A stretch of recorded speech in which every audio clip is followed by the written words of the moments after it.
मोदी, चंडीगढ़ में जो आज घटना हुई है उसको आप कैसे देख रहे हैं? देखिए, जो आज जो घटना घटित हुई है चंडीगढ़ के अंदर, वो आज इस देश के अंदर, या कह लीजिए इस देश की डेमोक्रेटिक कंट्री के अंदर, इस देश की डेमोक्रेसी के अंदर, इस देश के लोकतंत्र के लिए एक बहुत बड़ा धब्बा, बहुत बड़े काले दिन के लिए और काले दिवस के रूप में अर्जित हुई है ये घटना। क्योंकि भारत एक लोकतांत्रिक देश है, India is a democratic country. Democratic country वो कंट्री होती है जिस देश के अंदर हर एक व्यक्ति को आज़ादी होती है, राइट टू स्पीच की, राइट टू फ्रीडम की, अपनी बातों को कहने की, अपने शब्दों को कहने की, और बिना किसी व्यक्ति को ठेस पहुंचाए। लेकिन जब इस देश के अंदर 13-13 साल की उम्र के छोटे छोटे बच्चों को सरकार गिरफ्तार करने लगे और छोटे छोटे बच्चों से सरकार डरने लगे, आप समझ जाइएगा कि उस दिन ये सरकार गांधीवादी धारा पर नहीं, गांधीवादी विचारधारा पर नहीं, अंग्रेजों की विचारधारा पर चल रही है।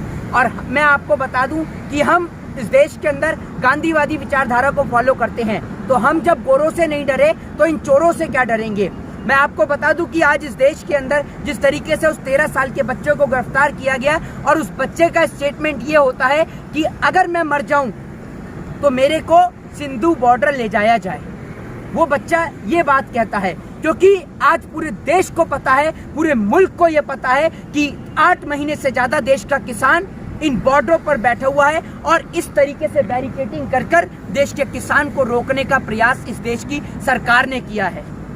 इस देश की डेमोक्रेसी आजादी देती है लोगों को प्रोटेस्ट करने की, आजादी देती है शांतिपूर्ण तरीके से कानून के दायरे में रहकर पीसफुली प्रोटेस्ट करने की। लेकिन आप इस देश का दुर्भाग्य देखिए कि अगर बढ़ते पेट्रोल और डीजल के दाम को लेकर अगर कोई भी व्यक्ति सरकार के खिलाफ साइकिल से निकलता है तो सरकार उसे गिरफ्तार कर लेती है। अगर कोई भी व्यक्ति मौजूदा प्रधानमंत्री से सवाल करे तो सरकार उसे गिरफ्तार कर लेती है। मैं आपको बता दूं कि this country is my heart, ये देश हमारा दिल है और हमारे दिल से इस देश को कोई नहीं निकाल सकता। I proud to be Indian, और मुझे गर्व है अपने आप को भारतवासी कहते हुए कि मेरे को गर्व है और मैं छाती चौड़ी करके कहता हूं कि मैंने इस भारत देश की मुल्क की मिट्टी में जन्म लिया। और जब भी इस मुल्क की मिट्टी की बात आएगी, जब भी इस देश को लूटने की बात आएगी, कोई भी व्यक्ति, चाहे वो इस देश का नेता हो, चाहे वो किसी भी पार्टी का नेता हो, किसी भी दल का नेता हो, या वो कोई भी हो, चाहे वो पाकिस्तान हो, चाहे वो चाइना हो, या कोई भी देश हो, कोई भी मुल्क अगर हमारे इस देश, हमारे इस वतन की ओर आंख उठाकर देखेगा तो हम उसकी आंखें निकाल लेंगे। लेकिन जब हम आंखें निकालेंगे, जब हमारे देश के नेता तो हमें ही आपस में लड़ा रहे हैं, जब एक घर के 4 भाई आपस में लड़ेंगे तो वो मुल्क तरक्की कैसे करेगा। वो घर तरक्की नहीं कर पाता तो मुल्क कैसे तरक्की करेगा। तो अगर मुल्क को तरक्की करानी है तो इस देश के चारों भाइयों को एक होना होगा, तभी जाके हम पाकिस्तान से, अमेरिका से और चाइना जैसे देशों से लड़ सकते हैं। मोदी जी, आप बात कर रहे हैं बदलने की जी, लेकिन 1861 का कानून जी, जो आज तक लागू हो रहा है और 2021 में खासकर ज्यादा लागू हो रहा है, अभी तक नहीं बदल पाए और आप बदलने की बात कर रहे हैं। स्पेस 124 है।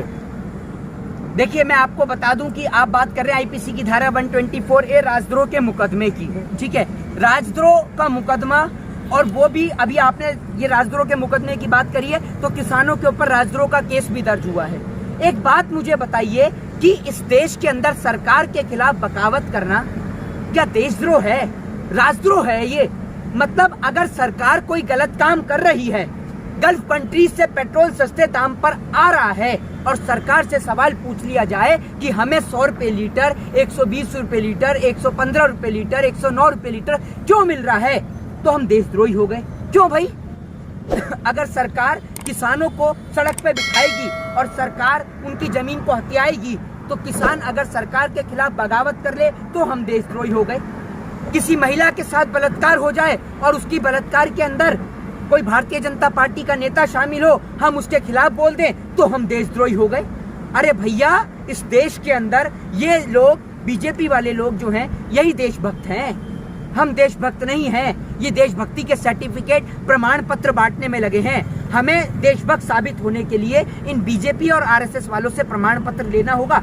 और आप आरएसएस की बात करते हैं, इन्होंने तो अपने आरएसएस के लोगों के लिए काम नहीं किया। अभी आपने देखा होगा कि एक आरएसएस का कार्यकर्ता बेचारा कोरोना के काल में मर गया और उसके परिवार वालों का कहना है कि उसके घर परिवार के, उसके व्यक्ति को इलाज नहीं मिला तब उसकी मृत्यु हुई है वहाँ पर। तो ये लोग अपने कार्यकर्ताओं को इलाज नहीं दे पाते हैं और इनसे हर एक व्यक्ति परेशान है।